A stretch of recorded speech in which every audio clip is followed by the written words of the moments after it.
My name's Adam Ferry. I'm an occupational therapist. I'm one of the directors of the Occupational Therapy Service. The purpose of this video is to explore how we design accessible spaces for someone with a dementia. Dementia is clearly a bracket term. It covers a number of different dementias, as we cover in the design guide on the AKW website. But this is a general start of concept for you with elements to think about for designing the space. What I want to start with identifying is that someone with a dementia is twice as likely to fall, at least, as somebody without a dementia. So designing the space with falls reduction strategies and falls recovery strategies is incredibly important.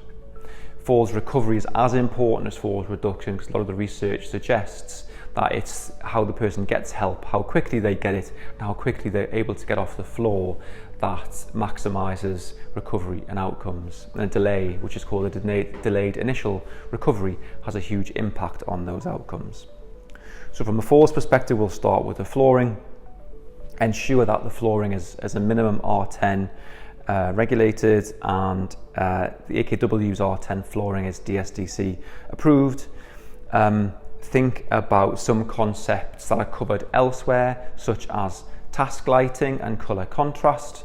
So task lighting for someone with dementia is important because it identifies a space. This isn't about visual acuity in this instance, which is more about visual impairment.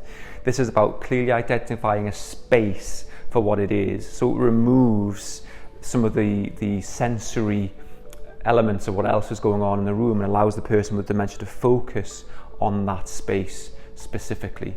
In the same way that colour contrast does it. So say for example in this space there could be a different colour surrounding the shower area as the toilet area. But with the contrast you need to make sure that there's a minimum of 30 light reflective value between colours, so it clearly identifies those spaces for the person with dementia. Consider signage, so whether that be for the room itself or within the space. Often words aren't enough if you're going to use signs, so what symbols could you use, what would they relate to? Consider how you would use them within the space to make it more accessible and less confusing for the person. Think about low surface temperature elements, so in particular things like underfloor heating rather than exposed radiators and pipework for the person who may fall but may also lack some risk awareness, so that they're not going to touch what could be hot pipework.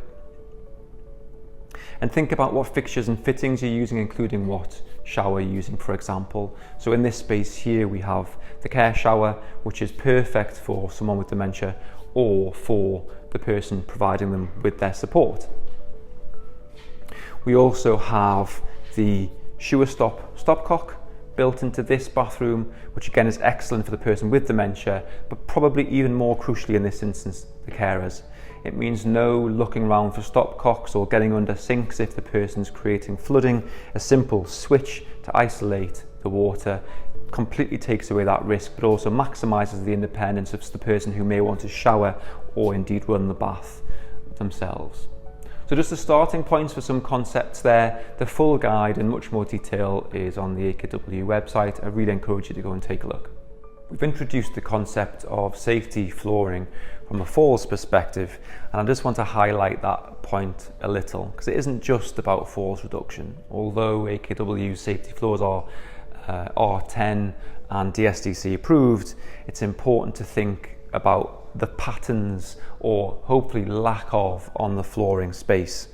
Ideally you want the flooring to be matte and a single colour. Matte because you don't want to create glare, and a single colour so that it doesn't create the perception of being gaps or holes. You can also see in this particular floor that there's a grey waste cover which stops the person from potentially creating the perception of it being a bar of soap. Often you see them being white or something that needs to be picked up, and allows the colour of the floor to flow through.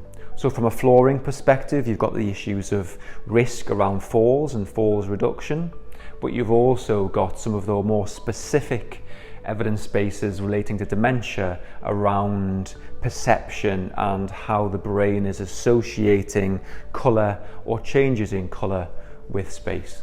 When designing a shower space for someone with dementia, it's important that we know the options for that person, and some of that's based on our activity analysis, so determining what the person's needs are at that time, or indeed what the carer's needs are at that time, and then matching that to what showers are available.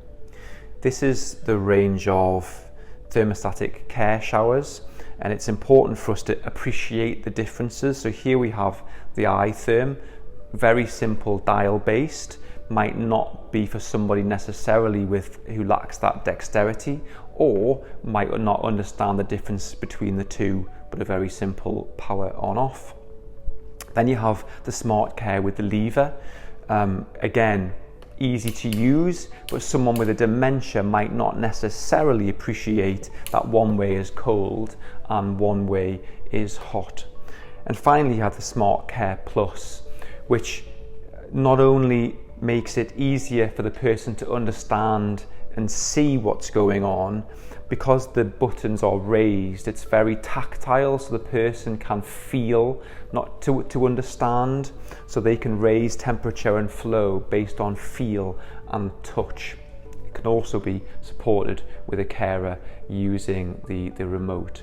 So consider within those spaces exactly how the person presents and how their dementia may progress based on your understanding of that condition, and try and match that to what shower you think is going to be best to support safety and independence of that person with dementia. Another example of how we can create colour contrast through understanding light reflective value is by using these shower rails, which also double up as grab rails for up to 150 kilograms.